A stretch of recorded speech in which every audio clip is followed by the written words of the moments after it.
নমস্কার, তির্তাস কিচেনে আজকের রান্নায় আপনাদের সাদর আমন্ত্রণ। আজ নিয়ে এসেছি রুই মাছের ভাপা। খুব কম সময়ে রুই মাছকে একটা অনন্য মাত্রা দেয় এই রেসিপিটা। চলুন তাহলে দেখি কত সহজে, কত কম সময়ে এই রান্নাটা আমরা করে নিতে পারি। তা শুধু দৈনন্দিন জীবনেই নয়, অতিথি অভ্যাগতকেও খাইয়ে পরম তৃপ্তি লাভ করবেন।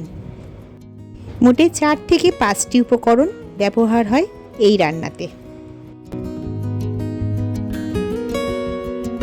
প্রথমে 4 পিস রুই মাছ নিয়েছি। এর গায়ে আধখানা পাতিলেবুর রস ভালো করে দুপাশে মাখিয়ে নিতে হবে, নিয়ে 5 মিনিট রাখতে হবে। 5 মিনিট পরে লেবুর রসটা মাছের গা থেকে ধুয়ে ফেলবেন, এতে করে মাছের আষ্টে গন্ধটা আর থাকবে না।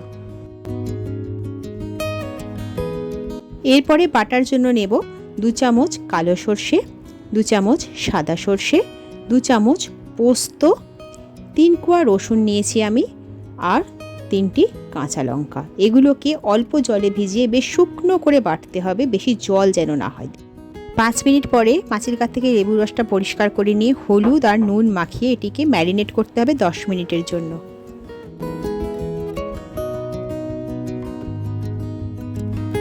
এরপর একটা পরিষ্কার টিফিন বক্স নিয়ে তাতে দিতে হবে 50 গ্রাম জল ঝরানো টক দই। দইটাকে ভালো করে ফেটিয়ে নিয়ে তার ভেতরে বাটা মশলাটা দিয়ে দিতে হবে। এরপরে দুটোকে ভালো করে মিশিয়ে নিতে হবে, যেন কোথাও একটুও দলা পাকিয়ে না থাকে। প্রয়োজনে বাটি ধুয়ে অল্প জল দিতে পারেন, কিন্তু জলের পরিমাণ কখনোই খুব বেশি হবে না।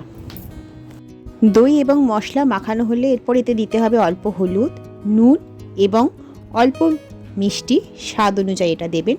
আবার এটাকে একসাথে ভালো করে মিশিয়ে নিতে হবে। তারপরে এতে একে একে ম্যারিনেটেড মাছের টুকরোগুলোকে দিয়ে দিতে হবে। প্রথমে মাছের টুকরোগুলোকে আস্তে আস্তে দিয়ে দেবেন, তারপরে মশলাটা ভালো করে মাছের গায়ে মাখিয়ে নেবেন।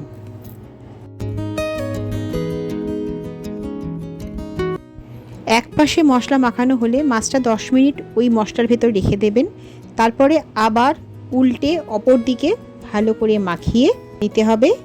এরপরে এতে অল্প সর্ষের তেল আর চেরা কাঁচা লঙ্কা দিয়ে দেবেন। আপনারা যতটা ঝাল খেতে পারেন সেই অনুযায়ী লঙ্কা দেবেন, কারণ মশলার সাথে আমরা লঙ্কা বেটেছি, তাই ঝালটা বুঝে ব্যবহার করবেন।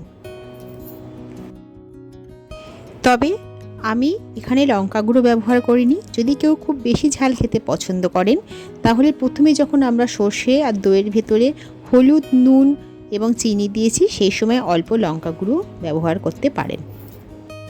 সমস্ত মশলা মাখানো হলে টিফিন বক্স বন্ধ করে গ্যাসে একটা পাত্র বসিয়ে তার মধ্যে একটা স্ট্যান্ড দিয়ে জল দিয়ে টিফিন বক্সটা বসিয়ে চাপা দিয়ে দিতে হবে। তবে জল যখন টিফিন বক্সের অর্ধেক হয় সেটা খেয়াল রাখতে হবে। এরপর 20 থেকে 25 মিনিট মাঝারি আঁচে এটাকে ফুটতে দিতে হবে। 25 মিনিট পরে গ্যাস বন্ধ করে এটাকে আস্তে করে বের করে নিতে হবে জলের থেকে। তারপর ঠান্ডা হলে টিফিন বক্সের ঢাকা খুলে নিলেই তৈরি আমাদের রুই মাছের ভাপা। দেখতে যতটা সুন্দর লাগছে না, খেতে ঠিক ততটাই সুন্দর।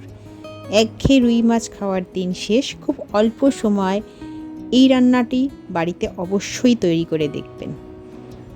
আমার রান্নাটি ভালো লাগলে এটা লাইক করে দেবেন। খুব শীঘ্রই আরও রেসিপি নিয়ে আপনাদের কাছে আসব, কথা দিচ্ছি। আজ তবে আসি। সবাই সুস্থ থাকবেন, আনন্দে থাকবেন। নমস্কার।